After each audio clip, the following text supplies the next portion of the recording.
యేసుక్రీస్తు ప్రభువుకే స్తుతియు మహిమ ఘనత ప్రభావములు చెల్లుగాక. Glory to Jesus Christ alone. మరి మనందరము మరి ఒక పునరుద్ధాన దినమున ఆయన సన్నిధిలో సజీవులుగా ఉన్నామంటే అది కేవలం ఆయన కృప, ఆయన శిలువ త్యాగం. దీన్ని ఎప్పుడు కూడా మనము మర్చిపోకూడదు. మరి ఒక ముఖ్యమైనటువంటి విషయాన్ని, బైబిల్ చెప్తున్నటువంటి విషయాన్ని మనం తెలుసుకునే ప్రయత్నం చేద్దాం, ధ్యానించే ప్రయత్నం చేద్దాం. గలతీయులకు రాసిన పత్రిక 1వ అధ్యాయము, గలతీయులకు రాసిన పత్రిక 1వ అధ్యాయము 10వ వచనం. Galatians 1st chapter 10th words. Galatians 1st chapter 10th words. For do I now persuade men or God? Or do I seek to please men? For if I yet pleased men, I should not be the servant of Christ. ఇప్పుడు నేను మనుషుల దయను సంపాదించుకొన చూచుచున్నానా? ఇప్పుడు నేను మనుష్యుల దయను సంపాదించుకొన చూచుచున్నానా? దేవుని దయను సంపాదించుకొన చూచుచున్నానా? దేవుని దయను సంపాదించుకొన చూచుచున్నానా? నేను మనుషులను సంతోషపెట్టగోరుచున్నానా? నేను మనుషులను సంతోషపెట్టగోరుచున్నానా? నేనిప్పటికిని మనుషులను సంతోషపెట్టు వాడనైతే, మనుషులను సంతోషపెట్టు వాడనైతే క్రీస్తు దాసుడను కాకపోదును. సో ఇక్కడ మనం జాగ్రత్తగా గమనించాల్సిన విషయం ఏంటంటే, రెండు విషయాలు ఉన్నాయి. ఒకటి, మనుషుల దయను కోరుకోవటం, దేవుని దయను కోరుకోవటం. రెండవది, మనుషులను సంతోషపెట్టాలని ప్రయత్నం చేయటం, లేదంటే దేవుణ్ణి సంతోషపెట్టడం. ఈ రెండిట్లో నేనేం చేస్తున్నాను అని ప్రశ్నిస్తూ దానికి ఆయనే సమాధానం ఇస్తున్నాడు. ఏమనంటే, ఒకవేళ నేను మనుషులను సంతోషపెట్ట కోరుతున్నట్లయితే నేను దేవుని దాసుడను కాను, క్రీస్తు దాసుడను కాను అంటున్నాడు. సో ఎవరైతే మనుషులను సంతోషపెట్టాలని చూస్తారో, మనుషుల దయను కోరుకుంటారో, ఫేవర్ కదండి. మనకు కావాల్సింది ఏంటి? అయ్యా ఏమండి బాగున్నారంటే, ఏదోనండి మీ దయ అంటాడు. విన్నారా ఈ డైలాగు? Common dialogue. ఏదో సార్ మీ దయ అంటాడు. నీ దయ అంటే అడిదేవేందుకు? దేవుని దయ అది. సో ఇక్కడ మనం గమనిస్తే మనుషుల దయ, మనుషులను సంతోషపెట్టడం. సరే, మనుషులను సంతోషపెట్టడం అనే మాట మనం చూస్తే కనుక, ప్రపంచంలో ప్రతి మనిషి కూడా ఇంకొక మనిషిని సంతోషపెట్టాలి, ఇంకొక మనిషిని ఇంప్రెస్ చేయాలనే బతుకుతున్నాడు తప్ప వాడి కోసం వాడు బతకట్లా. వాడు వేసుకునే బట్టల దగ్గర నుంచి, వాడు తినే తిండి దగ్గర నుంచి అన్నీ ఇతరుల కోసం చేస్తున్నాడు, వీడి కోసం చేయట్లా. వాడు ఏదన్నా ఫుడ్ ఐటమ్ తింటే దాన్ని ఫోటో తీసి పెట్టుకోవటం. నువ్వు ఏది తింటావో తినొచ్చు కదా, ముందు తిండు, వేడివేడిగా రాగానే తిండు. ఫుడ్ ఐటమ్ ఏం చేస్తున్నారు ఇప్పుడు చెప్పండి? ఫుడ్ ఐటమ్ రాగానే ముందు ఫోటోలు తీసుకుంటున్నారు హోటల్. అంటే ఇతరులు భార్య భర్తను సంతోషపెట్టాలని చూస్తూ ఉంటుంది, ఏదో విధంగా భర్త భార్యను సంతోషపెట్టాలని చూస్తాడు. ఇక వాళ్ళ నుంచి ఏదో మెప్పు పొందుకోవాలనో, లేదంటే వాళ్ళని ప్లీజ్ చేయాలని. అదేవిధంగా మరి ఫ్రెండ్స్ కూడా ఏమండి, వాడు నాకే క్లోజ్ ఉండాలా బాగా అని వాడిని ఇంప్రెస్ చేయడానికి చూస్తూ ఉంటారు. ఇక పనిచేసే వాళ్ళు అయితే పాపం బాస్ని, ఏమండి ఎంప్లాయీస్ బాస్ని సంతోషపెట్టాలా, ప్లీజ్ చేయాలా అని చూస్తూ ఉంటారు. సో ఇక్కడ బైబిల్ స్పష్టంగా చెప్తా ఉంది, మనం మనుషుల దయను, మనుషులను సంతోషపెట్టే వారిగా ఉండనే కూడదు. ఉంటే మనము ప్రభు అయిన యేసుక్రీస్తు దాసులము కాదు అని. సో ఒక ఉదాహరణ చెప్తాను. ఎలాంటి పరిస్థితుల్లో మనం జీవిస్తున్నామనంటే, మీరు చూసే ఉండొచ్చు, రీల్స్ అని చేస్తున్నారు ఈ మధ్య. ఏమంటే రీల్స్ అని పిల్లలు, యవ్వనస్తులు, 16-15 సంవత్సరాల పిల్లలు, రైల్వే ట్రాక్ ఉంటుంది కదా, ట్రైన్ వస్తుంటే ట్రాక్ మీద వాడు పడుకుంటున్నాడు. లోపల మధ్యలో రెండింటికి రెండు ఇనుప దిమ్మెలు ఉంటాయి, రెండు, తర్వాత మధ్యలో రాళ్ళు ఉంటాయి. ఆ రెండు సిమెంట్ దిమ్మల మధ్యలో పడుకుంటున్నాడు. ఇంకోటి వీడియో తీస్తున్నాడు మా ట్రైన్ రాగానే. ట్రైన్ వాడి మీద నుంచి వెళ్ళిపోతుంది, వాడు లేచి అంటున్నాడు, ఆ వీడియో పెడుతున్నారు. వాడు ఏం రిస్క్ చేస్తున్నాడు తెలుసా? ప్రాణం. దేనికోసం? ఆ వీడియో చూసేవాళ్ళు ఇంప్రెస్ అవటానికి. ఎంత భయంకరం అండి. ఆ తల్లి 9 నెలలు మోసి, కడుపులో పెట్టుకొని మోసి, పుట్టిన దగ్గర నుంచి ఎంత కష్టపడుతుందో తెలుసా పెంచడానికి. ఆ తర్వాత వాడు ఆ 15 సంవత్సరాలకి రావడానికి వాళ్ళ నాన్న ఎంత కష్టపడితే వాడు ఆ 15 సంవత్సరాలకు వస్తాడు. వాడు ఎవరిని సంతోష పెట్టాలని చూస్తున్నాడు? మనుషులు. దేవుడు లేడు, పేరెంట్స్ లేరు. దేవుడికి ఇష్టమైన పని అది కాదు, పేరెంట్స్కి ఇష్టమైన పని అది కాదు. కానీ అది చేస్తున్నాడు. దేనికోసం? మనుషులను సంతోషపెట్టాలి. ఈ ఆడపిల్లలు కూడా చాలామంది ఎలా అయిపోయారంటే, ఇక రీల్స్ అని చెప్పి డ్యాన్స్లు వేయటం. ఏమండి, అది దేవుని సంతోషపెట్టుద్దా? దానివల్ల వాళ్ళు ఏం చేస్తున్నారు తెలుసా? వాళ్ళ క్యారెక్టర్ని కోల్పోతున్నారు. అవునా కదా? చూసినాడు ఏమంటాడండి? చూసినాడు ఏం చూస్తాడు? ఎంత ముఖ కవళికలు ఎంత బాగా. అప్పట్లో సావిత్రి గారు యాక్షన్ చేశారంటే, అప్పుడు యాక్షన్ అంటే స్క్రీన్ మొత్తం ఆ మొహమే కనిపించేది. ఆమె ఏడ్చినా బాధపడినా నవ్వు మొహంలోనే చూపించాయి. ఇప్పుడు ఎవడు చూస్తాడు మొహం చూస్తాడు ఎవడన్నా? వీళ్ళు కూడా మొహం చూడాలని చేస్తున్నారా? ఏమండి, ఎంత బాధాకరమో చూడండి. వాడేమో ప్రాణం రిస్క్ చేస్తున్నాడు, వీళ్ళేమో వాళ్ళ క్యారెక్టర్ని వదిలేస్తున్నారు. ఎవరి కోసం? ఎవడో తెలియని వాళ్ళని, ఇతరులను ఎవరినో ఇంప్రెస్ చేయడానికి. సూపర్ అంటాడు వాడు, దానికోసం అనమాట. దయచేసి గుర్తుపెట్టుకోండి, మనం గనక మనుష్యులను సంతోషపెట్టేవారిగా ఉంటే మనం యేసు ప్రభు దాసులము కానే కాదు, ఆయన బిడ్డలం కాదు, క్రైస్తవులము కానే కాదు. మనము దేవుణ్ణి సంతోషపెట్టేవారిగా ఉండాలి, యేసు ప్రభువుని సంతోషపెట్టేవారిగా ఉండాలి, ఆయన దయను కోరుకునేవారిగా ఉండాలి. మనుషుల కోసం ఎప్పుడూ మనం బ్రతకూడదు.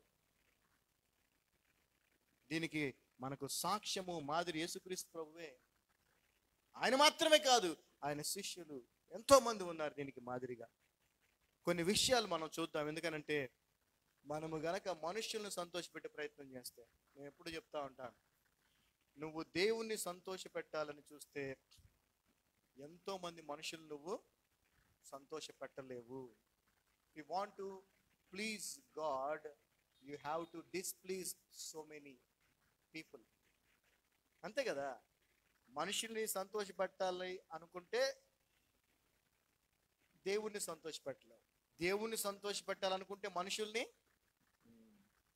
నీ జీవితాంతం నీ భార్యను సంతోషపెట్టలేవు. ఒకవేళ నీ భార్య దేవుని మార్గంలో లేనిదైతే, దేవుడు చెప్పని చేయకుండా దేవుడు చెప్పని చేస్తుంది అనుకోండి, నువ్వు నిజంగా దేవుని సంతోషపెట్టేవాడితే ఏం చేస్తావు? ఎప్పుడు ఆమె చేసేదాన్ని ప్రతిసారి నువ్వేం చేస్తావు? ఖండిస్తూనే ఉంటావు. అవునా? ఆమెకేం కలుగుతూ ఉంటుంది? బాధ కలుగుతూ ఉంటుంది. ఎప్పుడు చెప్పిందే చెప్తా ఉంటాడు అనుకుంటుంది. కానీ ఇక్కడ జరుగుతుంది ఏంటి? నువ్వు ఆమెను సంతోషపెట్టాలనుకోవట్లా, దేవుని సంతోషపెట్టాలనుకుంటున్నావు. ఇది అన్ని రిలేషన్స్లో, అన్ని సహవాసాల్లో ఇది వర్తిస్తుంది. మనం మనుషుల్ని సంతోషపెట్టాలనుకుంటే దేవుని సంతోషపెట్టలేం. ఒక్కసారి మనం యోహాను సువార్త 6వ అధ్యాయము, యోహాను సువార్త 6వ అధ్యాయము కొన్ని పరిస్థితులు చూద్దాం. మనుషులను సంతోషపెట్టే పరిస్థితులు, మనల్ని మనం వాళ్ళ ద్వారా మనం సంతోషాన్ని పొందుకునే పరిస్థితులు, వాటిని కూడా మనం అవాయిడ్ చేయాలి.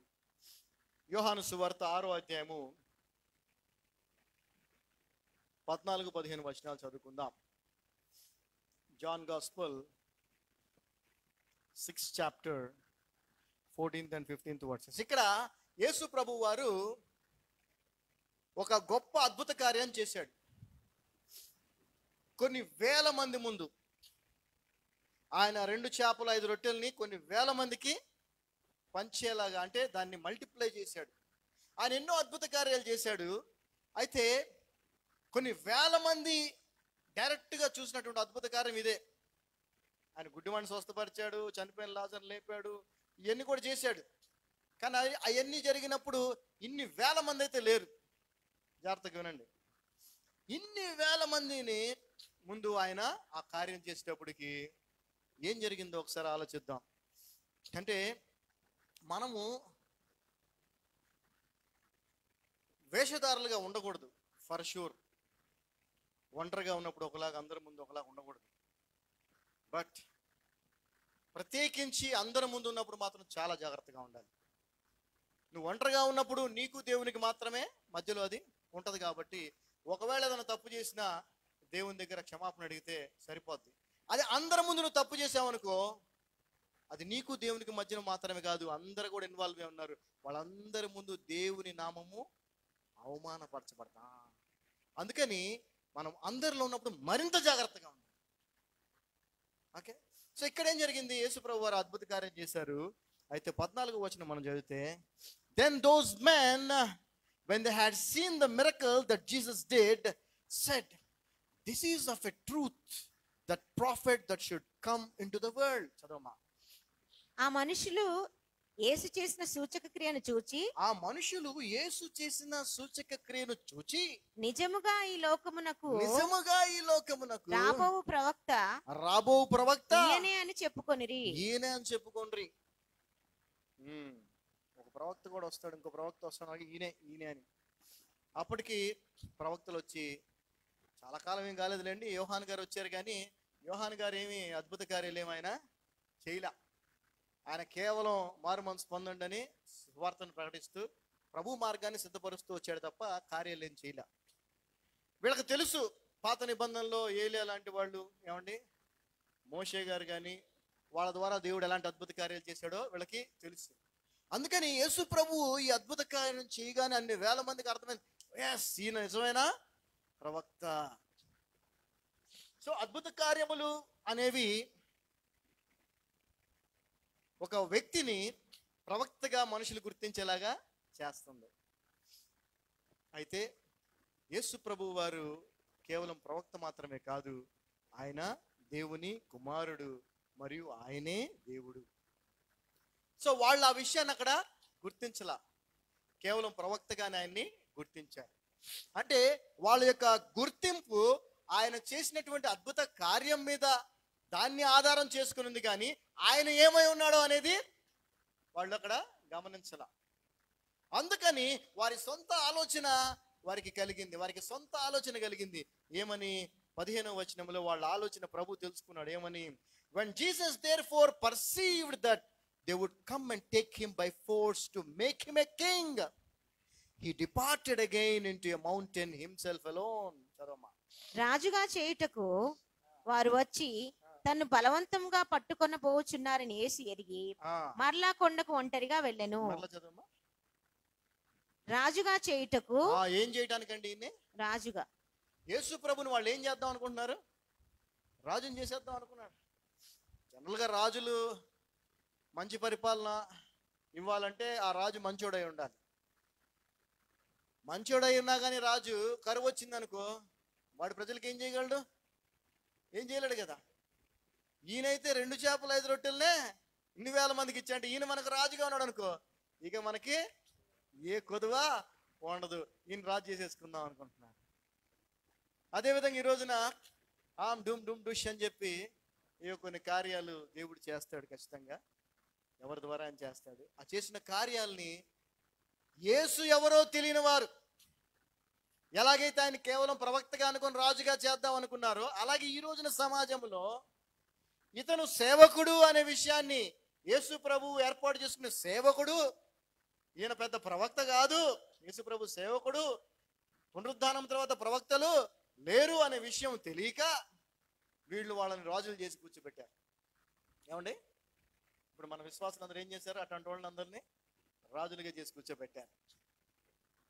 మరి వాళ్ళు ఏం చేయాలి? రాజులను చేస్తాం అనుకున్నప్పుడు వాళ్ళంతా ఇచ్చించేసి అంత గొప్పోళ్ళు చేసేసి వాళ్ళంతా స్టేజ్లో పెట్టాలి వీళ్ళు అనుకున్నప్పుడు వాళ్ళు ఏం చేయాలి? యేసు ప్రభుని ఫాలో చేయాలి కదా. యేసు ప్రభు ఏం చేశాడండి? అక్కడ నుంచి పక్కకి వెళ్ళిపోయాడు.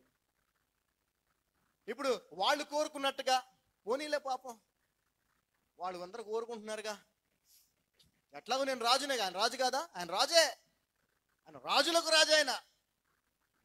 సరే వీళ్ళ కోసం రాజుగా ఉందాంలే కొంతకాలం అనుకున్నాడా? లేదు, ఆయన వాళ్ళని సంతోషపెట్టడం, వాళ్ళ ఉద్దేశాలకు అనుగుణంగా జీవించడం కోసం ఆయన రాలా. తండ్రిని సంతోషపెట్టాల. తండ్రి చిత్తం, పంపిన వాని చిత్తాన్ని నెరవేర్చాలి. కాబట్టి ఆ రాజుగా చేసే ఆఫర్ని ఏం చేశాడు ఆయన? వదిలేసుకొని పక్కెళ్ళిపోయాడు.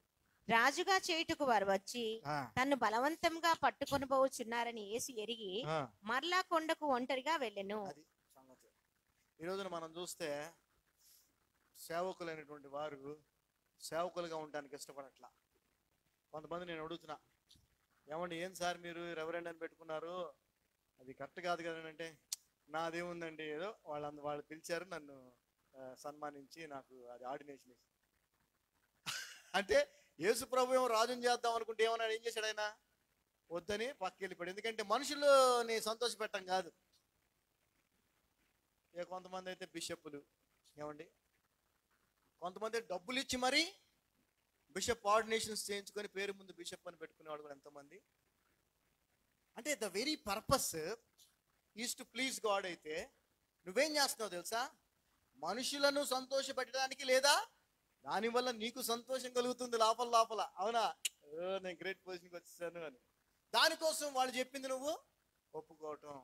సో ఎవరెవరైతే మనుషులను సంతోష పెట్టగొడతారో, మనుషులు ఇష్టపడినట్టుగా ఉండటానికి ఇష్టపడతారో, వారందరూ దేవుని బిడ్డలు కానే కాదు, యేసు ప్రభు సేవకులు అసలు కానే కాదు. ఎందుకంటే యేసు ప్రభు వారు రాజుగా ఉండటానికి కూడా ఆయన ఇష్టపడలేదు. ఎందుకనంటే ఆయన తండ్రిని సంతోషపెట్టడానికి వచ్చాడు. తండ్రి దయను కోరుకొని ఈ లోకంలో జీవించాడు తప్ప మనుషుల దయను కాదు. హల్లెలూయా. సో ఇక్కడ మనం గమనించాల్సింది ఏంటంటే, యేసుక్రీస్తు ప్రభు వారు ప్రవక్త అని అందరూ అనుకుంటున్నారు. అవును, ప్రవక్తే, ఎందుకంటే ధర్మశాస్త్రం ఉన్న సమయంలో వచ్చాడు కాబట్టి. కానీ ఆయన వచ్చినది మనుష్య కుమారునిగా, దేవుని కుమారునిగా. ఈ రోజున అది మనం తెలుసుకోవాలి. అదేవిధంగా ఈ రోజున ఎంతమంది యేసు ప్రభు సేవకులుగా ఉన్నారో వాళ్ళందరూ ఎవరండి? సేవకులు మాత్రమే, వారు ప్రవక్తలు కాదు. మీరు వాళ్ళని ప్రవక్తలు చేస్తున్నారు, లేదా వాడికి వాడు ప్రవక్తను డిక్లేర్ చేసుకుంటున్నాడు. ఈ రెండు తప్పే, ఈ రెండు పాపమే. అందరం ఎవరు? యేసు ప్రభు సేవకులం, దాసులం. ఎలాగైతే యేసు ప్రభు వారు మనుష్య కుమారుడును దేవుని కుమారుడునై ఉన్నాడో, ఎలాగైతే యేసుక్రీస్తు ప్రభు వారి లోకములో దేవుని కుమారుడును దేవుని సేవకుడై ఉన్నాడో, మనము కూడా దేవుని బిడ్డలము, యేసుక్రీస్తు సేవకులము. ఈ రెండే మనకున్నటువంటి పొజిషన్, అంతకు మించి వేరే ఏమీ లేదు. యేసు ప్రభు ఎలాగైతే ఆయన మనుషులను సంతోషపెట్టడానికి ఏమాత్రం ప్రయత్నం చేయలేదో, అలాంటి సందర్భాలు వచ్చినా వాటిని తృణీకరించాడో, ఆయన శిష్యులు కూడా అలాగే చేశారు. ఒకసారి మనం చూద్దాం. అపోస్తులకు ఫస్ట్ తెస్సలోనికీయులకు రాసిన మొదటి పత్రిక 2వ అధ్యాయము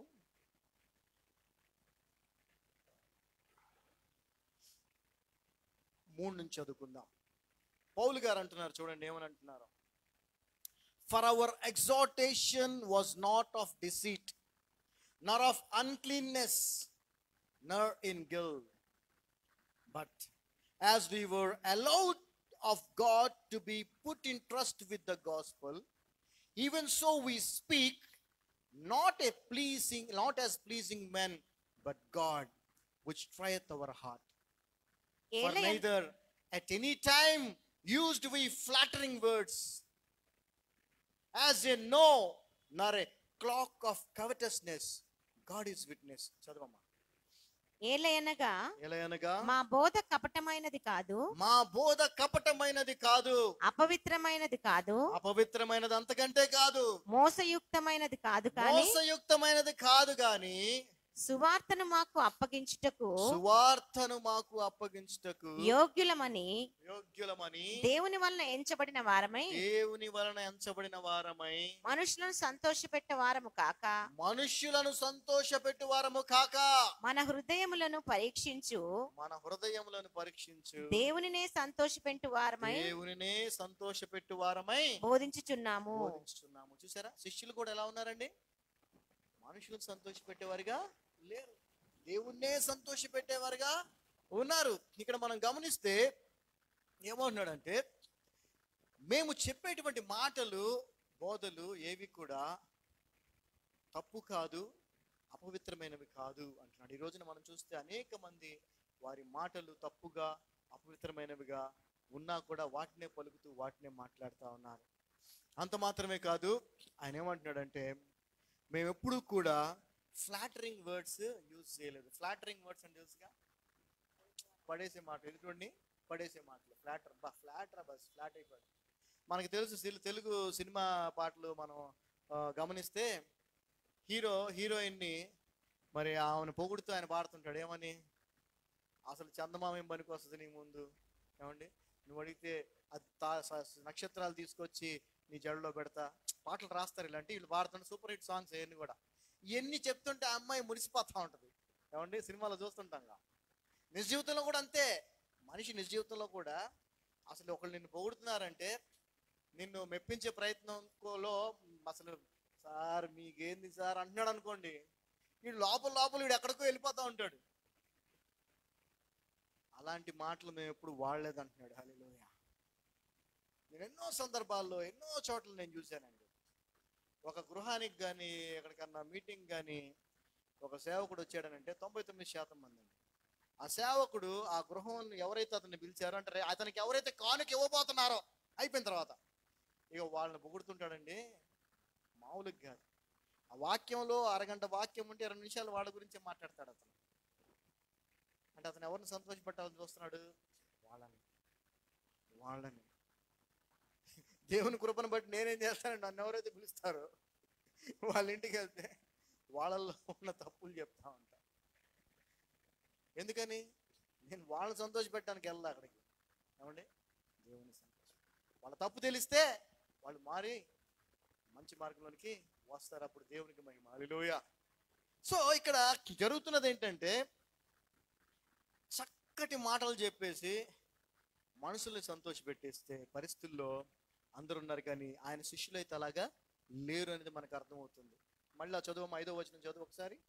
మీరు ఎరిగి ఉన్నట్లు మేము ఇచ్చకపు మాటలనైనను ధనాపేక్షను కప్పిపెట్టు వేషమునైనను ఎన్నడూ వినియోగింపలేదు. చూసారా, ఇందుకు దేవుడే సాక్షి. ధనాపేక్ష ఉంది కానీ దాన్ని కప్పిపెట్టే వేషం వేస్తున్నారు. వేషం ఎలాగా? అబ్రాహాం గురించో దాని గురించి. నేను ఒక మాట చెప్తాను, చిన్న ఎగ్జాంపుల్ ఇవ్వండి. ఒక గవర్నమెంట్ ఎంప్లాయ్ ఉన్నాడు. అతనికి ఒక 50,000 జీతం, ఏమండి అతనికి ఒక 50,000 జీతం గవర్నమెంట్ ఎంప్లాయ్. అతను రిటైర్ అయ్యే టైంకి ఎంత సంపాదిస్తాడు, ఎంత సేవ్ చేస్తాడు? మహా అయితే ఓ సొంత ఇల్లు కొనుక్కోవడం కష్టం అండి, తెలుసా? ఓ సొంత ఇల్లు కొనుక్కోవడం కష్టం. అదే అతను లంచాలు తీసుకునేవాడు అనుకోండి, మామూలుగా ఉండవు అతని ఆస్తులు కదా. అదేవిధంగా చాలా మందిని కూడా చూస్తూ ఉంటాం మనం. అది ఒకప్పుడు ఏం లేదు భయ్, ఎలా వస్తారు తెలుసా? 99.99% అండి. ఏదైనా లాటరీ తగిలితే అది వేరే విషయం, కానీ లాటరీ తగిలి డబ్బులు వచ్చినాయి అనుకోండి, అది వేరే విషయం. అట్లా గొప్పోడైతే. అలా కాకుండా నువ్వు కష్టపడి సంపాదించి కోటీశ్వరుడు ఇంకోదో అవ్వాలనంటే అది జరిగే పని కాదు, ఎక్కడా కుదరదు. అలాంటప్పుడు దేవుని సేవలో కుదురుద్దా అండి? కుదరదు. కానీ ఈరోజున అలాగే సేవకులు ఉన్నారు. వాళ్ళు మెన్ ప్లీజర్స్ కాబట్టి, మనుషుల్ని సంతోషపెట్టే వాళ్ళు కాబట్టి వాళ్ళు ఆ స్థాయిలో ఉన్నారనే విషయాన్ని మనం గమనించాలి. యేసు ప్రభు చేయలేదా పని, ఆయన శిష్యులు చేయలేదు, మనం కూడా చేయకూడదు. అలా చేసిన వాళ్ళు యేసుక్రీస్తు దాసులు కాదు. హల్లెలూయా, హల్లెలూయా.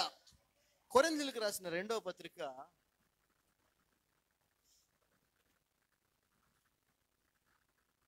7వ అధ్యాయము 8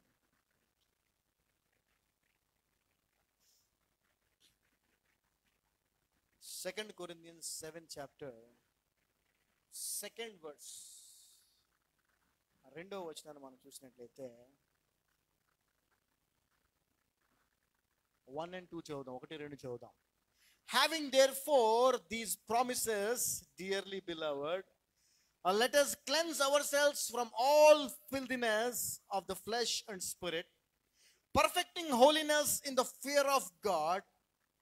Receive us. We have wronged no man, we have corrupted no man, we have defrauded no man. Chadoma 7th chapter 2nd verse, 2 Corinthians 7th chapter 2nd. మమ్మును మీ హృదయములలో ఫస్ట్ చేర్చుకొనుడి. అండ్ సెకండ్, ఫస్ట్ కూడా చదవమ్మా. ప్రియులారా, జాగ్రత్తగా గమనించి ఎటువంటి సాక్ష్యం, ఎటువంటి డిక్లరేషన్, టెస్ట్ మని పౌలు గారు ఇస్తున్నారు. ప్రియులారా, మనకు ఈ వాగ్దానములు ఉన్నవి గనుక మనకి ఎన్నో దేవుడిచ్చిన వాగ్దానాలు ఉన్నాయి, పరలోక సంబంధమైన వాగ్దానాలు ఉన్నాయి గనుక దేవుని భయముతో, ఎలా ఉండాలండి మనం? దేవుని భయముతో, దేవుని భయముతో పరిశుద్ధతను సంపూర్తి చేసుకొనుచు, పరిశుద్ధతను సంపూర్తి చేసుకొనుచు, శరీరమునకు ఆత్మకును కలిగిన, శరీరమునకును ఆత్మకును కలిగిన సమస్త కల్మషము నుండి, ఎన్నో ఆశలు, లోక సంబంధమైన ఆశలు, కల్మషాలు ఉంటాయి, వాటి నుండి మనలను పవిత్రులుగా చేసుకొందుము, మనలను పవిత్రులుగా చేసుకొందుము. Let's start doing cleaning of our heart and soul and body. మన యొక్క శరీరాలని, ఆలోచనలు అన్నింటిని కూడా పవిత్రపరచుకుందాం. ఎందుకంటే పవిత్రులుగా ఈ లోకంలో ఉన్నందుకు మనకు ఎన్నో వాగ్దానాలు అనుగ్రహించబడి. 2వ వచనం చదవము. ఇప్పుడు ఇంకా మంచి డిక్లరేషన్. మమ్మును మీ హృదయములలో చేర్చుకొనుడి, మమ్మల్ని మీ హృదయంలో చేర్చుకోండి. ఎందుకంటే చదవమ్మా, మేము ఎవరికి అన్యాయం చేయలేదు, ఎవరికి అన్యాయము చేయలేదు, ఎవరిని చెరపలేదు, ఎవరిని చెరపలేదు, ఎవరిని మోసం చేయలేదు, మోసము చేయలేదు. ఈ రోజున ఎవరు చూసినా ఇంకోటి మోసం చేయాలని ఆలోచిస్తున్నాడు. ఎందుకంటే వీడు సంపాదించుకోవాలి. ఎవరిని చూసినా వాడిని చెరపాలి, పాడు చేయాలని ఆలోచిస్తున్నాడు. ఎందుకనంటే వాడు పాడైపోతే వీడు మంచోడు అవుతాడు. దాని కొరకు మన వాళ్ళు చేసే పని ఏంటంటే, వేరే వాళ్ళ దగ్గర నీ గురించి ఎప్పుడు చెడుగానే చెప్తారు, మంచి చెప్పరు. చెప్తారండి. నీలో ఒకవేళ మంచి 2% ఉండి 98% చెడు ఉన్నా 98% చెడు చెప్తారు, 2% చెప్పరు. నువ్వు 50% మంచి చేసావు, 50% చెడు చెప్తారు, కానీ మంచినప్పుడు. సో ప్రతి మనిషి కూడా ఈ రోజున ఇతరుల్ని సంతోషపెట్టేదానికి ప్రయత్నం చేస్తున్నాడు, ఇతరుల నుంచి మేలు పొందుకోవాలనే ఆశిస్తున్నాడు. ఇంకోటి ఏం చేస్తున్నాడు, వేరే వాళ్ళని చెడ్డవారిని చేయాలనే ప్రయత్నమే చేస్తున్నాడు. మోసం చేస్తున్నారు ఈ రోజున. కానీ ఆ మోసం చేసేవాళ్ళు ఈ రోజున లోకంలో బాగున్నారనే విషయం మనకి తెలుసు. అన్యాయం చేసేవాడే బాగున్నాడు, చెరిపేవాడే బాగున్నాడు. వాడు ఎలా బాగున్నాడు? లోకరీతిగా బాగున్నాడు అంతే. హల్లెలూయా.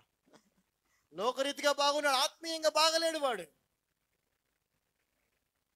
ఆరోగ్యం స్థితి దేవుడే ఎరుగా. ఆత్మీయంగా అయితే వాడు బాగలేడు, వాడు నరకానికి వెళ్ళే దారిలో.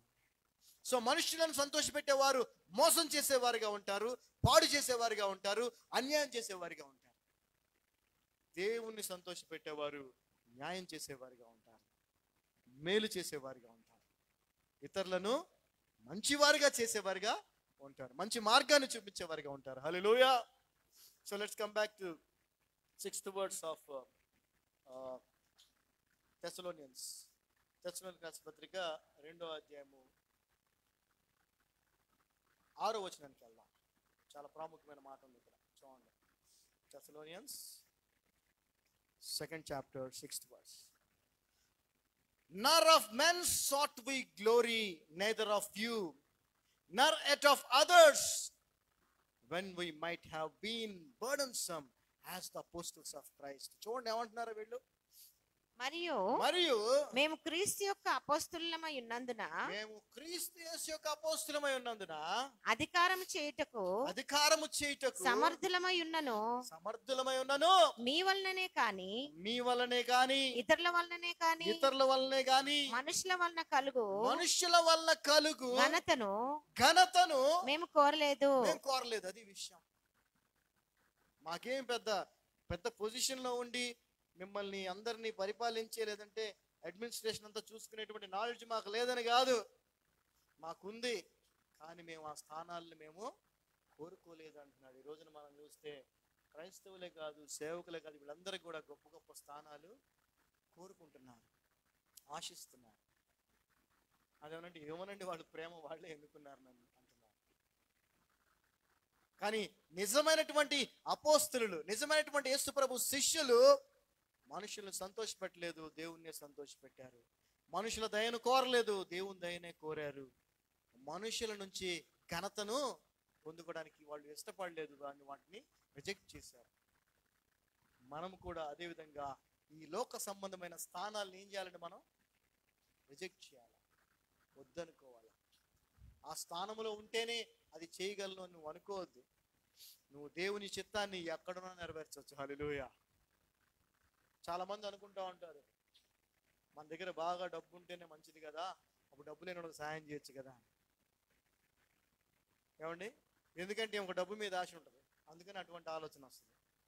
ఎంతోమంది పేదోళ్ళకి సాయం చేయొచ్చు, మన దగ్గర బాగా డబ్బు ఉంటే అనుకుంటారు తప్ప, బాగా డబ్బు ఎందుకు, బాగా దేవుని జ్ఞానం కావాలని కోరుకో.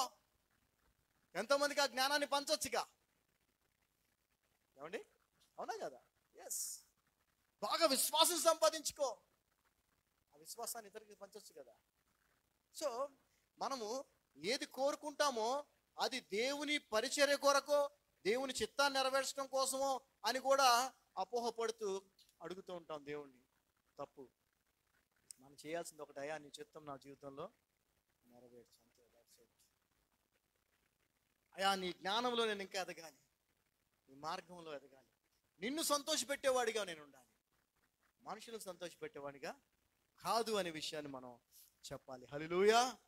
సో ఇక్కడ మనం గమనించినట్లయితే, ఇంతకుముందు మీకు చెప్పాను, ఆహా ఓహో అని మనుషులు చేత అనిపించుకోవాలని ప్రయత్నమే చేస్తున్నారు. అందుకే ప్రాణాలను సైతం రిస్క్ చేసి రైల్వే ట్రాక్ల మీద పడుకుంటున్నారు, బ్రిడ్జిలు ఎడ్జెస్లో నుంచొని సెల్ఫీలు దిగుతున్నారు. అక్కడ ఫీట్లు, చాలా మంది చచ్చిపోయారండి అట్లా ఫీట్స్ చేసి. ఆ వీడియోస్ కూడా వస్తున్నాయి. ట్రైన్ ముందు నుంచొని ఇట్లా అంటుంటే ఆ ట్రైన్ కొట్టేసి వెళ్ళిపోవడం, ఏదో రాడ్ తగిలి చచ్చిపోవడం. ఈ ఆడపిల్లలేమో వాళ్ళ యొక్క తల్లిదండ్రుల్ని, వాళ్ళ కుటుంబాన్ని భ్రష్టు పట్టించే విధంగా డ్యాన్సులు వేయటం, అవి చేయటం, ఇవి చేయటం. ఎంత అవమానం అండి ఆ తల్లిదండ్రులకి, ప్రభువుకి ఎంత అవమానం ఒకవేళ విశ్వాసులు చేస్తే. సో గమనించండి, మనుషులు సంతోషపెట్టాలని ప్రయత్నం చేస్తే నువ్వు దేవునిలో లేనట్టు, దేవుని దాసుడు కానే కాదు. కాదు. ఒక్కసారి మనం చూద్దాం, మనుషులను సంతోషపెట్టకూడదు అనే విషయాన్ని, మనుషుల సంతోషం కోసం మనం పనులు చేయకూడదు అనే విషయాన్ని మనం బైబిల్లోంచి తెలుసుకునే ప్రయత్నం చేస్తున్నాం. మొదటి సమూయేలు గ్రంథము 24వ అధ్యాయము, 1 Samuel 24th chapter 1-7, 1 నుంచి 7 వరకు. ఇక్కడ మనం చూసినట్లయితే, and it came to pass when Saul was returned from following the Philistines, that it was told him, saying, behold, David is in the wilderness of En-Gedi. Then Saul took 3,000 chosen men out of all Israel and went to seek David and his men upon the rocks of the wild goats. And he came to the sheepcotes by the way where was a cave, and Saul went in to cover his feet. And David and his men remained in the sides of the cave. And the men of David said unto him, behold, the day of which the Lord said unto thee, behold, I will deliver thine enemy into thine hands, that thou mayest do to him as it shall seem good unto thee. Then David arose and cut off the skirt of Saul's robe privily. And it came to pass afterward that David's heart smote him, because he had cut off Saul's skirt. And he said unto the men, his men, the Lord forbid that I should do this thing unto my master, the Lord's anointed, to stretch forth mine hand against him, seeing he is the anointed of the Lord. So David stayed his servants with these words, and suffered them not to rise against Saul, but Saul rose up out of the cave and went on his way. ఇక్కడ మనం గమనిస్తే జరిగిన విషయం ఏంటంటే, దావీదును బంధించాలని చెప్పి, దావీదు ఎక్కడున్నాడో తెలుసుకొని సౌలు ఒక 3,000 మంది ఇజ్రాయేలుని తీసుకొని ఆ యొక్క ప్రదేశానికి వచ్చాడు. అక్కడ అలసట తీర్చుకోవడానికి ఒక గుహలాగుంటే అక్కడ అతను అలసట తీర్చుకుంటున్నాడు, అక్కడ ఉన్నాడు, రెస్ట్ తీసుకుంటున్నాడు. ఆ విషయము దావీదుకి తన సహచరులకి తెలిసింది. వాళ్ళు ఎక్కడో లేరు, ఆ గుహ చుట్టూ ఉన్నారు. అంటే వాళ్ళకి మంచి అవకాశం అన్నమాట. అతన్ని చంపాలని చూస్తున్నటువంటి సౌలుని చంపడానికి మంచి అవకాశం. అప్పుడు తన చుట్టుపక్కల ఉన్న వారు దావీదుతో ఏమన్నారండి? అమ్మ ఒకసారి 4వ వచనం చదవమ్మా.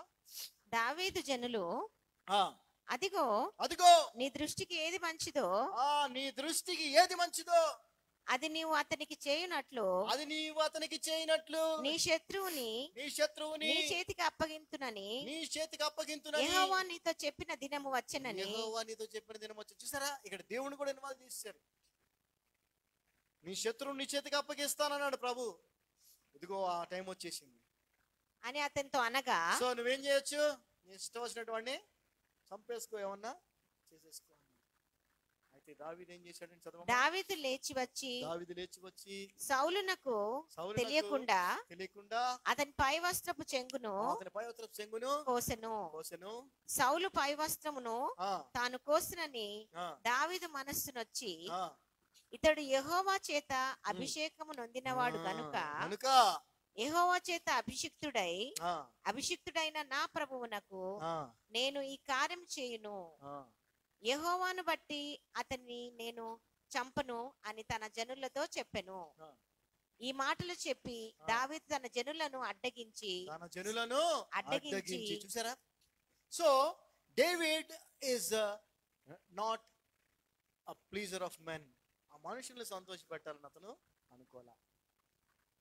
అతని ప్రాణానికి కూడా అతడు బ్రతుకుంటే హాని, అది కూడా ఆలోచించలా. దేవుణ్ణి సంతోషపెట్టాలి, నా యెహోవా నా ప్రభువుని నేను సంతోషపెట్టాలి అని చెప్పి చంపే అవకాశం ఉన్నా కూడా చంపలా. వీళ్ళందరూ చంపు నీకు అవకాశం దొరికింది, దేవుడే చెప్పాడు కదా నీ శత్రువు నీ చేతికి ఇస్తానని. ఇష్టం వచ్చినట్టు చేయండి, అతను చేయలే. హల్లెలూయా. This is what. చాలా సందర్భాల్లో మనుషులు సాతాను చేత ప్రేరేపించబడి వాక్యానుసారంగా నిన్ను పాపంలోనికి తీసుకెళ్లే ప్రయత్నం చేస్తారు. సాతానుడు యేసు ప్రభుని శోధించినప్పుడు వాడు వాక్యాన్నే వాడాడు కదా, ఏమండి? వాడలేదా? వాడాడు. ఈ రాళ్లను రొట్టెలుగా చేసుకొని తిను అన్నాడు. నువ్వు దూకు, దూతలు వచ్చి పట్టుకుంటే అని రాసింది కదా అని చెప్పాడు. సో ఎవరైతే వాక్యాన్ని నీకు చూపిస్తూ మనుషులను సంతోషపెట్టే విధంగా నిన్ను జీవింపజేసే ప్రయత్నం చేస్తే ఆ వ్యక్తులు కూడా సాతాను సంబంధులే. You have to be very careful. అందుకే నీకు వాక్యం తెలిసి ఉండాలి. వాక్యము తెలుసున్నప్పుడే, యేసుక్రీస్తు మార్గం సంపూర్ణంగా తెలుసున్నప్పుడే నీవు అది యేసు ప్రభు మార్గము కాదు అని ఆ పని చేయకుండా ఉంటావు. వీళ్ళు ఎంత అతన్ని ప్రేరేపించినా ఇతనికి కూడా తెలుసు అతను చనిపోతే ఇతనికి ప్రమాదం ఉండదు అని. అయినా కూడా అతడు దేవుని అభిషిక్తుడు, అతను నేను చంపనని చెప్పి వాళ్ళని కూడా ఆయన అడ్డగించినట్టుగా మనం చూస్తా ఉన్నాం. అందుకే the system of the world is pleasing men అయితే the system of heaven is pleasing only God. ఈ లోకములో ప్రపంచంలో ఇప్పుడు జరుగుతున్న చూడండి, మంత్రుల దగ్గరికి, మినిస్టర్స్ దగ్గరికి, పెద్ద పెద్ద వాళ్ళ దగ్గరికి, డబ్బున్న వాళ్ళ దగ్గరికి ఎంతో మంది వెళ్తుంటారు. వెళ్ళి వాళ్ళని పొగుడుతూ ఉంటారు, వాళ్ళని ప్లీజ్ చేసుకునే ప్రయత్నం చేస్తూ ఉంటారు. ఎందుకంటే వాళ్ళతో వీళ్ళు మేలు పొందుకోవాలి అని. అది ప్రపంచంలో ఎక్కడైనా జరుగుతూనే ఉంది. ప్రపంచం యొక్క పద్ధతి అనుకోవాలి చెప్పాలంటే. కానీ పరలోక పద్ధతి ఏంటో తెలుసా? ప్రభు అయిన యేసుక్రీస్తుని మాత్రమే సంతోషపెట్టాలి, ఆయన్ని మాత్రమే, ఆయన దయను మాత్రమే కోరుకోవటం, ఘనత మహిమ ప్రభావాలన్నీ కూడా ఆయనకే ఆరోపించటం. మనుషులు దయ పొందుకొని మనుషులను సంతోషపెట్టి వాళ్ళు ఇచ్చేటువంటి ఘనతను పొందుకోవటం కాదు. దయ ఆయన్నే పొందుకోవాలి, ఆయన్నే సంతోషపెట్టాలి, ఘనత మహిమ ప్రభావాలన్నీ కూడా ఆయనకే ఆరోపించాలి. హల్లెలూయా. మరి ఎలాగ దేవుణ్ణి సంతోషపెట్టాలి, మనం ఎలాగ దేవుణ్ణి మనం సంతోషపెట్టగలం అంటే చక్కటి మాటను మనం చూద్దాం. హెబ్రీయులకు రాసిన పత్రిక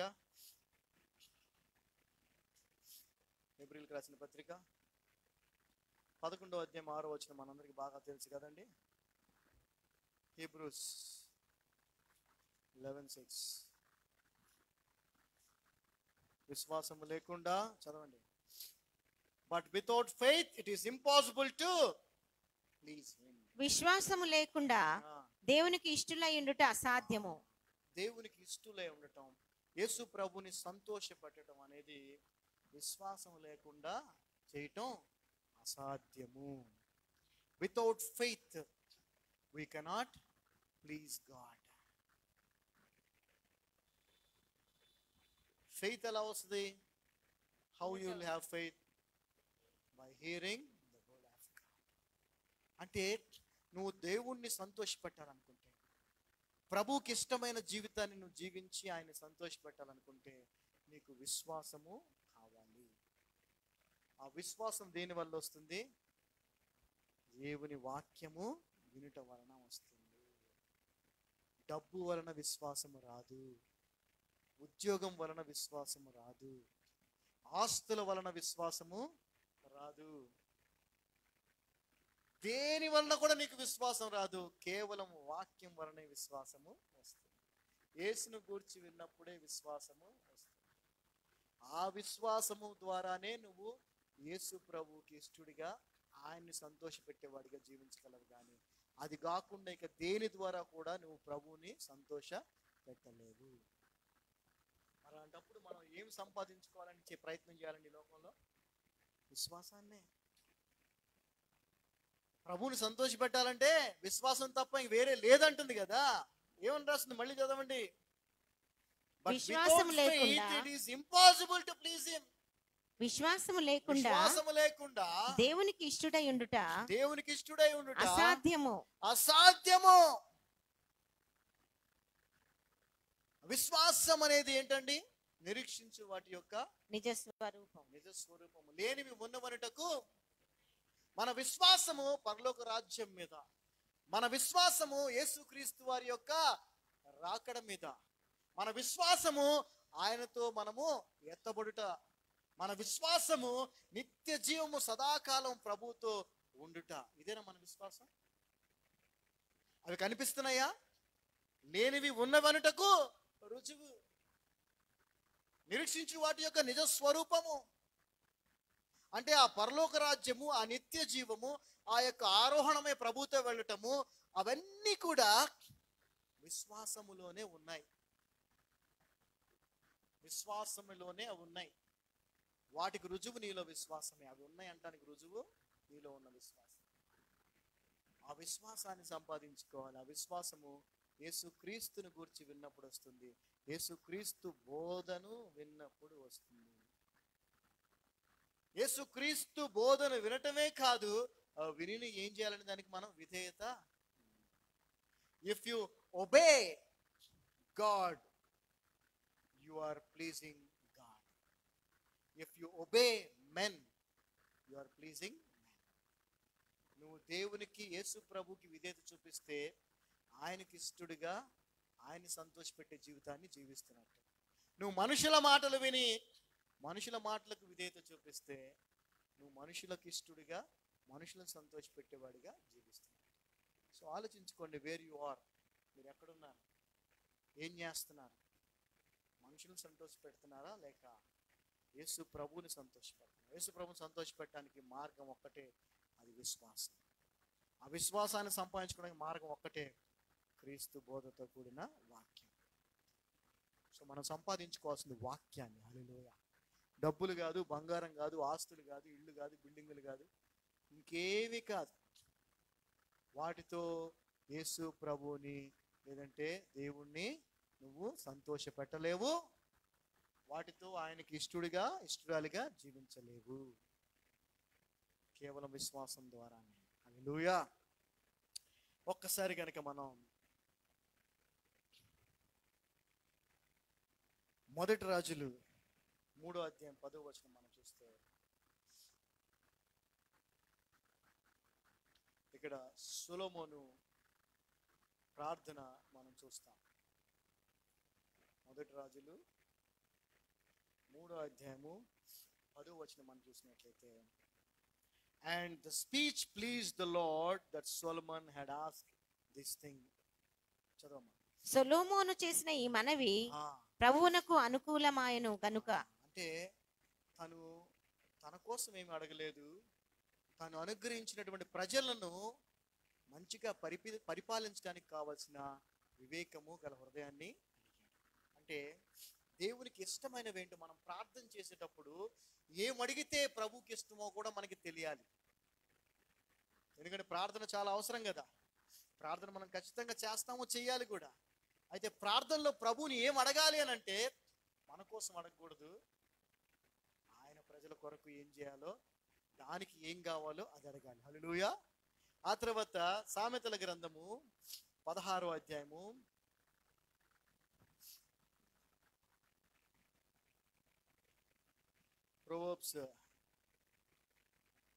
16th chapter 7th verse. When a man's ways please the Lord, he maketh even his enemies to be at peace with him. ఒకని ప్రవర్తన యెహోవాకు ప్రీతికరమగునప్పుడు ఆయన వాని శత్రువులను సహా వానికి మిత్రులుగా చేయును. చూడండి, మన ప్రార్థన ఎలా ఉండాలి, ఎలా ఉంటే ప్రభువుకి ఇష్టంగా ఉంటుందో తెలుసుకున్నాం. ఎలా ఉండాలి? మన ప్రార్థన మన కొరకు కాదు, ఆయన ప్రజల కొరకు మనం చేయాలి. ఆయన ప్రజలకు మేలు చేయటానికి కావాల్సినవి మనం అడగాలి. అదేవిధంగా మనం బిహేవియర్, మన జీవిత విధానం ఎలా ఉండాలంటే ఆయనకి ఇష్టమైనదిగా ఉండాలి. మన నడవడిక, మన క్రియలు ఆయనకి నచ్చే విధంగా ఉండాలి. అప్పుడు ఆయన ఏం చేస్తాడంటే మన శత్రువులను కూడా, చదవమా, ఒకని ప్రవర్తన యెహోవాకు ప్రీతికరమగునప్పుడు ఆయన వాని శత్రువులను సహా వానికి మిత్రులుగా చేయును. వారికి మిత్రులుగా చేయును. ఒకప్పుడు మా ఎదురింటి వెంకటరెడ్డి గారు మాకు శత్రువుగా ఉన్నారు. ఆయన అంటే మాకు కాదు, ఆయనకి మేము శత్రువులుగా ఉన్నాం. కానీ ఈ రోజున ఆయన నాకు మంచి మిత్రుడు. హల్లెలూయా. మనం గనక యేసు ప్రభు మార్గములో ఉంటే, క్షమించగలిగితే, యేసు ప్రభు మార్గములో ఉండి మన శత్రువులను సైతము క్షమించి దీవించగలిగితే, మేలు చేయగలిగితే, వారిని కూడా దేవుడు మనకి స్నేహితులుగా చేస్తాడు. హల్లెలూయా. యోహాను సువార్త 8వ అధ్యాయం 29. ఎందుకనంటే మన ప్రార్థన మారాలి, మన బిహేవియర్ మారాలి. ఇవి మారినప్పుడే మనము యేసు ప్రభువుని సంతోషపెట్టే వారిగా ఉంటాం. ఆ తర్వాత యోహాను సువార్త 8వ అధ్యాయము 29వ వచనం మనం చూసినట్లయితే, John gospel 8 chapter 29th verse. నన్ను పంపిన And he that sent me is with me. The Father hath not left me alone, for I do always those things that please him. చదవమా. నన్ను పంపినవాడు నాకు తోడయున్నాడు, ఆయనకి ఇష్టమైన కార్యము నేను ఎల్లప్పుడూ చేయుదును గనుక ఆయన నన్ను ఒంటరిగా విడిచిపెట్టలేదని చెప్పాను. గమనించండి, మనల్ని పంపిన యేసు క్రీస్తు ప్రభు మనకి తోడుగా ఉన్నాడు. ఆయనకి ఇష్టమైన పనులు మనం చేస్తూ ఉన్నప్పుడు ఆయన మనందరికీ, మన ప్రార్థన ఇతరులకు ఆత్మీయ మేలు కలిగేది కోరుకునేదిగా ఉండాలి. మన ప్రార్థన, మన ప్రవర్తన దేవునికి ఇష్టమైనదిగా ఎలా ఉండాలంటే మన శత్రువులు కూడా ఆయన మనకి మిత్రులుగా చేసే విధంగా ఉండాలి. అదేవిధంగా మనల్ని పంపిన యేసుక్రీస్తు ప్రభు మనతోనే ఉన్నాడు. ఎందుకనంటే మనము ఆయనకి ఇష్టమైన పనుల్ని చేస్తాం. నువ్వు ఆయనకి ఇష్టమైన పనులు చేయకుండా ప్రభువు నీతో ఉండి నీకు అన్ని విషయాల సహాయం చేయాలంటే అది కుదరదు.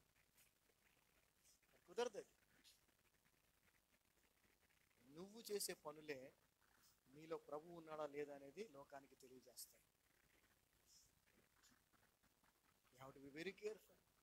ఫర్ ఐ డు ఆల్వేస్, ప్రభు అంటాడు, ఎల్లప్పుడూ నేను నా తండ్రిని సంతోషపెట్టే పనులే నేను చేశాను. మరి నువ్వేం చేస్తున్నావు? మనుషులను సంతోషపెడుతున్నావా, ప్రభువుని సంతోషపెడుతున్నావా? రోమిలికి రాసిన పత్రిక 15వ అధ్యాయము,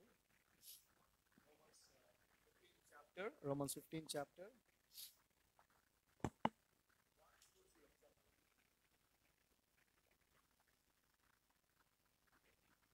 కాగా బలవంతులమైన మనము మనలను మనమే సంతోషపరచుకొనక బలహీనుల దౌర్బల్యములను భరించుటకు బద్ధులమై ఉన్నాము. తన పొరుగువానికి క్షేమావృద్ధి కలుగుటకు మనలో ప్రతి వాడును మేలైన దాని యందు అతనిని సంతోషపరచవలెను.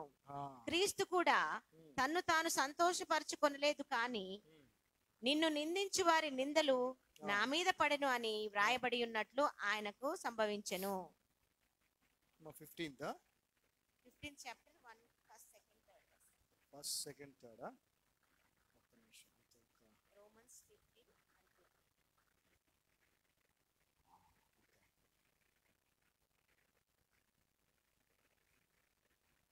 Yes okay first second verses అవుతుంది సెకండ్ వర్స్ అవుతున్నాను Romans 15th chapter first second third we then that are strong ought to bear the infirmities of the weak and not to please ourselves మనము క్రీస్తులో బలవంతులుగా ఉన్నప్పుడు ఆత్మీయంగా బలవంతులుగా ఉన్నప్పుడు మనల్ని మనం సంతోషపెట్టుకునే పనులు కాదంట చేయాల్సింది ఆ బలము కలిగిన మనము ఆత్మీయ బలము కలిగిన మనము బలవంతులమైన మనము బలహీనులుగా ఉన్నటువంటి వారి బలహీనతలు మనం ఏం చేయాలి మనము భరించాలి అది యేసు ప్రభుకి ఇష్టమైన పని నేను బలవంతుడిని అని గొప్పగా చెప్పుకోవటం కాదు నువ్వు బలవంతుడిపోయినప్పుడు బలహీనుడి యొక్క బలహీనత నువ్వు కూడా భరించు నేను ధనవంతుడిని అని చెప్పుకోవటం కాదు ధనవంతుడిపోయినప్పుడు ఏమంటారు ధనవంతుడిని పేదవాడి యొక్క బాధలు కష్టాలు నువ్వు భరించు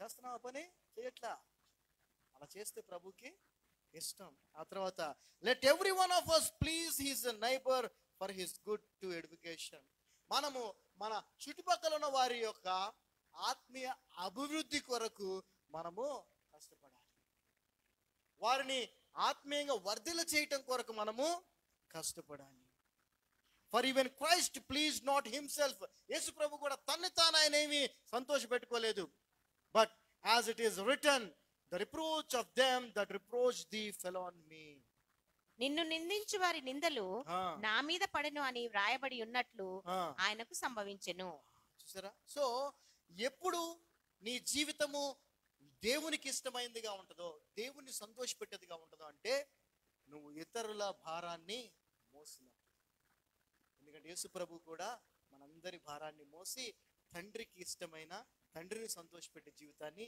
జీవించాలి మనము కూడా ఇతరుల భారాన్ని మోసినప్పుడు యేసుక్రీస్తు ప్రభువుకి ఇష్టమైన జీవితము ఆయన సంతోషపెట్టే జీవితాన్ని జీవించిన వారము అవుతాము కొరింథీయులకు రాసిన మొదటి పత్రిక 10వ అధ్యాయము 1 Corinthians 10th chapter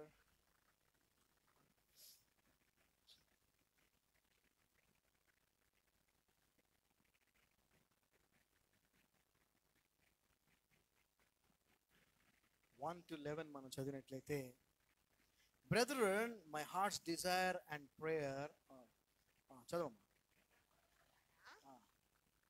ఈ సంగతి మీకు తెలియకునుట నాకు ఇష్టం లేదు 10th chapter first verse from first verse moreover brethren I would not that ye should be ignorant how that all our fathers were under the cloud and all passed through the sea and were all baptized unto Moses in the cloud in the sea and did all eat the same spiritual meat and did all drink the same spiritual drink for they drank of the spiritual rock that followed them and that rock was Christ but with many of them God was not well pleased for they were overthrown in the wilderness now these things were our examples to the intent we should not lust after evil things as they also lusted చదవమ్మా సహోదరులారా ఈ సంగతి మీకు తెలియకునుట నాకు ఇష్టం లేదు పౌలు గారు మరి అందరికీ అన్ని విషయాలు తెలిసి ఉండకపోవచ్చు పౌలు గారు అయితే ధర్మశాస్త్రాన్ని బాగా అనుసరించిన వ్యక్తి కాబట్టి అవపోసన పట్టినవాడు కాబట్టి ఆయనకు అన్ని విషయాలు తెలుసు కాబట్టి మీకు తెలుసో తెలియదో కానీ మీకు తెలియటం చాలా అవసరం అని చెప్తా ఉన్నాడు ఒక విషయాన్ని చదవమ్మా అదేదనగా అదేంటంటే మన పితరులందరూ మేఘము క్రింద ఉండిరి మేఘం కింద ఉన్నారు వారందరూ సముద్రంలో నడిచిపోయిరి అందరూ సముద్రం 2 పాయలైతే దాంట్లో నడిచి వెళ్ళారు అందరూ మోషేను బట్టి మేఘంలోను సముద్రంలోను బాప్తిస్మం పొందారు అందరూ ఆత్మ సంబంధమైన ఒకే ఆహారమును భుజించిరి ఒకే ఆహారం తిన్నారు అందరూ ఆత్మ సంబంధమైన ఒకే పానీయము తాగారు ఏలయనగా ఏలయనగా తమ్మును వెంబడించిన ఆత్మ సంబంధమైన బండలోనిది వారు వెంబడించిన ఆత్మ సంబంధమైన బండలోనిది త్రాగిరి. తాగారు. ఆ బండ క్రీస్తే. ఆ బండ క్రీస్తే.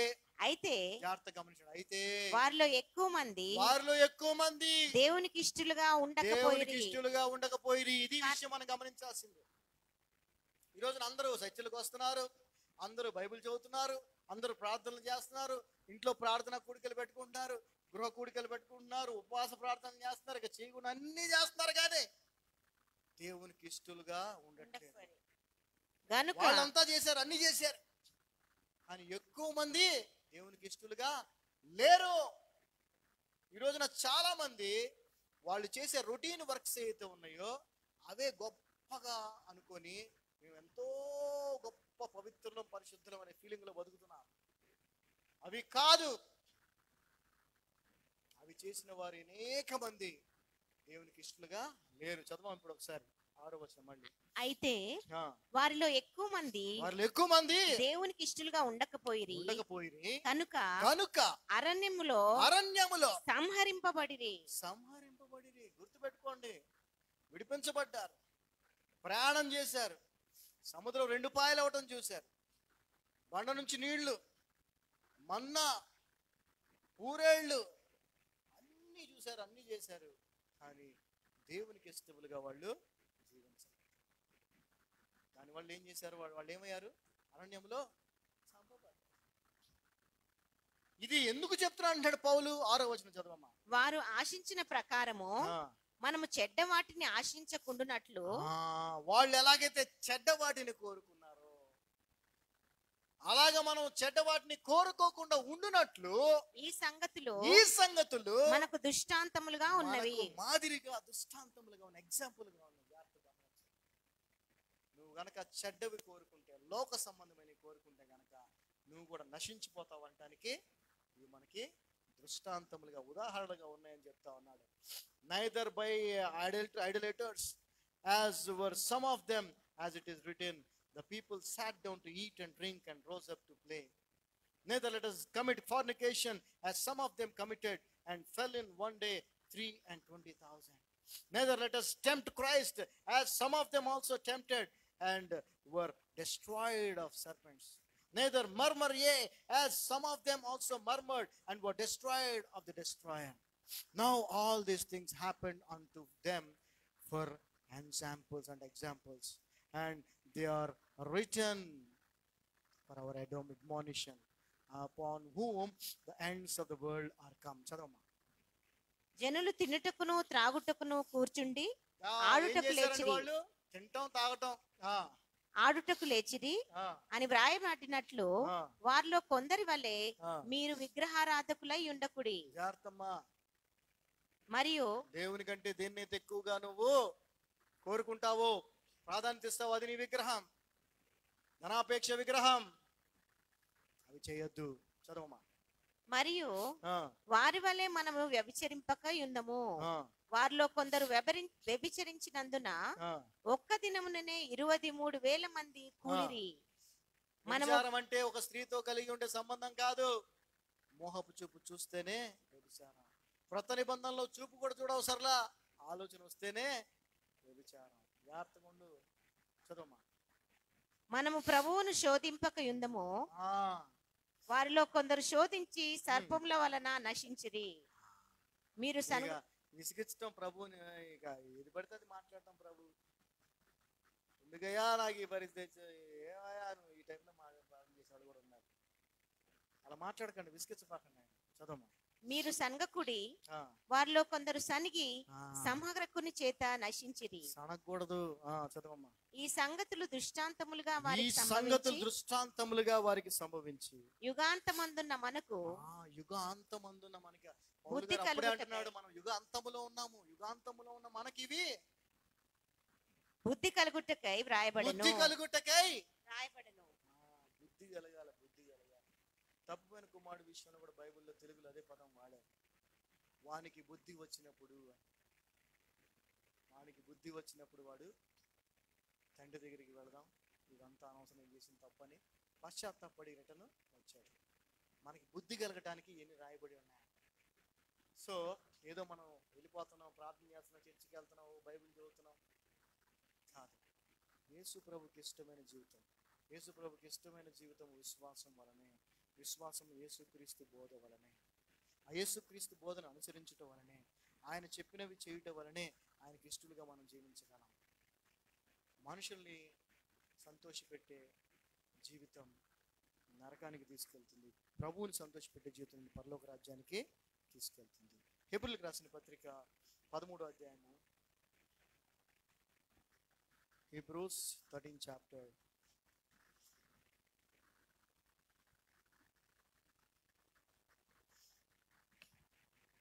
16th verse. హెబ్రీయులకు రాసిన పత్రిక 13వ అధ్యాయం 16వ వచనం. But to do good and to communicate forget not, for with such sacrifices God is well pleased. చదవమ్మా. ఉపకారమును ధర్మమును చేయ మర్చిపోకుడి. జాగ్రత్తగా గమనించండి. ఉపకారమును ధర్మమును చేయుట మర్చిపోకుడి. అట్టి యాగములు దేవునికి ఇష్టమైనవి. అట్టి యాగములు దేవునికి ఇష్టమైనవి. మేలు చేయటం, వీలైనంత వరకు అందరికీ మేలు చేయటం, అదే మనం చేయాలి. మొదటి మేలు ఆత్మీయ మేలు, రక్షణను తెలియజేయటం, క్రీస్తు బోధను తెలియజేయటం. ఆ తర్వాత మన వల్లైన సహాయాన్ని చేయటం, నిన్ను వలని పొరుగు వారిని ప్రేమించని దానిని ఆచరించడం. అవి మనం చేసినప్పుడు ఖచ్చితముగా మనము ప్రభువుకి ఇష్టమైన జీవితాన్ని జీవిస్తాం. భార్యని ఉదాహరణ చెప్తున్నాను, ఏమనుకోకండి. భార్యను సంతోష పెట్టాలంటే వచ్చిన డబ్బంతా వచ్చినట్టు ఏం చేయాలి? భార్యకి ఇవ్వాలి. దేవుని సంతోష పెట్టాలంటే వచ్చిన డబ్బంతా కష్టంలో ఉన్నోడికి, చాలా కష్టమైన పరిస్థితి కదా ఇది. ఏమండి, ఒప్పుకుంటుందా భార్య? మరి అక్కడే. సో అందుకే అప్పుడప్పుడు కొన్ని పరిస్థితులు వచ్చినప్పుడు మేము జీవించలేం ప్రభువా, ఎందుకంటే మీకు పెళ్లి కాలేదు, చూడండి పౌలు గారికి కూడా పెళ్లి కాలేదు, కాబట్టి మీరు అలా బతికారు, వెళ్ళినోడి కష్టం ప్రభువా, మాకు కొంచెం రిలాక్సేషన్ ఇవ్వాలా అని అడుగుతూ ఉంటాను అప్పుడప్పుడు నేను ప్రభుని. హల్లెలూయా. ఎందుకంటే ఇట్ ఈస్ నాట్ పాసిబుల్. మనం ఫిలిపియన్స్ 4:18 చదివినట్లయితే మనము ప్లీజర్స్ ఆఫ్ గాడ్ గానే ఉండాలి అని, ప్లీజర్స్ ఆఫ్ మెన్ గా ఉండొద్దు అని వాక్యం స్పష్టం చేస్తా ఉంది. సో దయచేసి యవ్వనస్తులు, మనుషుల్ని సంతోషపెట్టడానికి మీ జీవితాలని, మీ తల్లిదండ్రుల యొక్క గౌరవాన్ని, మీ ప్రభు అయిన యేసుక్రీస్తుని అవమానపరచకండి. మీ ప్రాణాలని, మీ క్యారెక్టర్ని రిస్క్లో పడేయకండి. మీరు రిస్క్లో పడేస్తుంది మీ ప్రాణం, క్యారెక్టర్ మాత్రమే కాదు, పరలోకానికి వెళ్ళేటువంటి అవకాశాన్ని కూడా. హల్లెలూయా. ప్రతి క్రైస్తవుడు ఈ రోజున మనుషులను సంతోషపెట్టేవాడిగా ఉన్నాడంటే వాడు పరలోక రాజ్యాన్ని రిస్క్లో పెడుతున్నాడు. దేవుడు ఇచ్చిన నూతన జీవితాన్ని రిస్క్లో పెడుతున్నాడు. ఎంత భయంకరం అండి ఆ ట్రైన్ కింద పడుకోవటం. ఇంత చిన్న రేకు ముక్క ఏదన్నా కిందకుంటే చాలుగా వాడు చచ్చిపోవడానికి. ఆ ట్రైన్కి సంబంధించిన పార్ట్స్లో ఏదన్నా చిన్న బోల్టో రేకో కొంచెం కిందకు ఉందనుకోండి, అటు కోసేసుకుని వెళ్ళిపోతుందిగా వాడిని. ఆలోచించండి. So we are not here to please men, we are here to please God alone. మనం ప్రభు అయిన యేసుక్రీస్తుని మాత్రమే సంతోషపెట్టడానికి, ఆయన దయను మాత్రమే కోరుకోవటానికి ఉన్నాము. ఘనత, మహిమ, ప్రభావాలన్నీ కూడా ఆయనకు ఆరోపించడానికి ఉన్నాం. మనుషుల దయ కాదు, మనుషుని సంతోషపెట్టడం కాదు, మనుషులు ఇచ్చే ఘనత కోసం ఏమాత్రమో కాదు. ఆమేన్. అందరం లేచి నిలబడితే ప్రార్థన చేసుకుందాం. తండ్రి, మీ యొక్క అపారమైన కృపను బట్టి వందనాలు. ఈ మధ్యాహ్న సమయంలో వాక్యం ద్వారా మాతో మాట్లాడి మా జీవితాన్ని మరొకసారి సరిచేసి, అయా మనుషులను సంతోషపెట్టేవారిగా కాకుండా నిన్ను సంతోషపెట్టేవారిగా ఉండటానికి మాకు కావాల్సిన కృపను అనుగ్రహించమని కోరుకుంటూ, విన్న వాక్యాన్ని అనుసరించే వారికి మమ్మల్ని దీవించమని. ఎంతోమంది నాయన యవ్వనస్తులు, విశ్వాసులు, సేవకులు కూడా మనుషులను సంతోషపెట్టేవారిగా ఉంటున్నారు. అది ఎంత ప్రమాదకరమో, ఆత్మీయ మరణానికి దారి తీస్తుందనే విషయాన్ని మాకు తెలియజేశారు. మేమైతే నిన్ను సంతోషపెట్టేవారిగా, నీ కొరకు నీకు ఇష్టలుగా జీవించే కృపను మాకు దయచేయండి. నజరేయుడైన యేసు నామమున ప్రార్థిస్తున్నాం తండ్రి. ఆమేన్. We are all blessed. We are blessed.